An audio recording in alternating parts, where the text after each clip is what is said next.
বন্ধুরা, চিরসখা সিরিয়ালের এই পর্ব দেখতে আপনারা ভিডিওটিকে লাইক দিয়ে শেষ পর্যন্ত দেখতে থাকুন। রশ্মি কৃষের বাবা মাকে বলছে যে ছেলে মেয়েগুলোর আসল বাবা তো নতুনদা নয়, আসলে আমার ননদের প্রথম বিয়ে একদমই সুখের হয়নি। ওর স্বামীই ভালো ছিল না, উনি অন্য একটা মেয়েকে বিয়ে করেন। অবশ্য পরে ফিরে আসে, তারপর নতুনদাই হোস্টেলে রেখে মেয়েকে আর তার মাকে দেখভাল করতো। পরে নতুনদা নিজেই তাদেরকে বিয়ে করে, তো আমার মনে হয় ওরা ভালোই করেছে। কৃষাণুর বাবা মা তখন বলছে, কিন্তু কৃষাণু তো আমাদেরকে এই ধরনের কোনো কথাই বলেনি। তখন নতুনদা বলছে, এই কথা জানার পর আপনাদের সিদ্ধান্তে কি কোনো রকম পরিবর্তন হবে? তখন কৃষাণুকে জিজ্ঞেস করে যে মিঠির নিজের বাবা মা নন, তুই তো সেটা বলিসনি আমাদেরকে। তখন কৃষাণু বলে, ওটা বাবা মার থেকেও বড়, তাই তো আমি কিছু বলার প্রয়োজন মনে করিনি। রশ্মি তখন বলছে, মিঠির আর একটা কথাও আপনাদের জানা উচিত। না মানে আপনারা সত্যি কথা সবসময় শুনতে চান তো তাই। তখন কৃষাণু বলে যে আমি সবাইকে বলে দিই।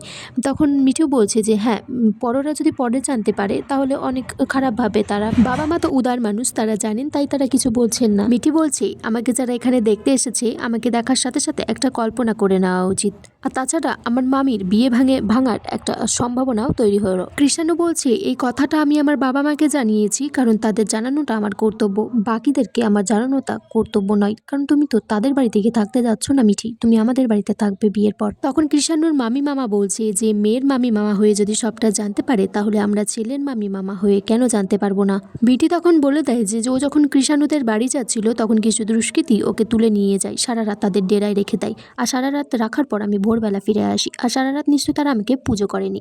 এরপরে আর কিছু বলার আছে? কৃষাণুর মামি মামা তখন কৃষাণুর মাকে বলছে, এ কি দিদি, এই কথাটা আপনারা জানতেন? তখন কৃষাণুর বাবা বলছে, হ্যাঁ, এটা যদি আপনার মেয়ের সাথে হতো সেটাও তো স্বাভাবিকই কথা। কৃষাণুর মা তারপর বলছে, মিঠিকেই আমার বাড়ির বৌমা করে নিয়ে যাব, কে কি বললো তাতে কোনো যায় আসে না। তখন কমলিনী বলছে যে জীবনে অনেক মানুষ দেখেছি, কিন্তু আপনাদের মতো এত উদার মানুষ কখনো দেখিনি।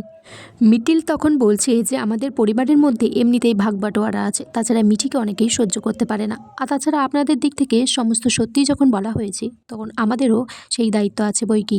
রশ্মি তখন মিঠিলকে বলছে, তুমি কি আমাকে অপমান করছো? রশ্মিকে তারপর বাড়ি চলে যেতে বললে তার গায়ে লেগে যায়, সে রেগে যায়। তখন সে কমলিনীকে বলে যে তোমরা যে বুড়ো বয়সে বিয়ে করেছো আর ওদেরকে জানাওনি, এটা তো তোমরা ঠিক করোনি। কমলিনী তখন রশ্মিকে বলছে, তোমার জীবনটা আলাদা, আমার জীবনটা আলাদা। আমার জীবনটা যখন বয়ে যাচ্ছিল তখন তো তুমি আমার পাশে এসে দাঁড়াওনি।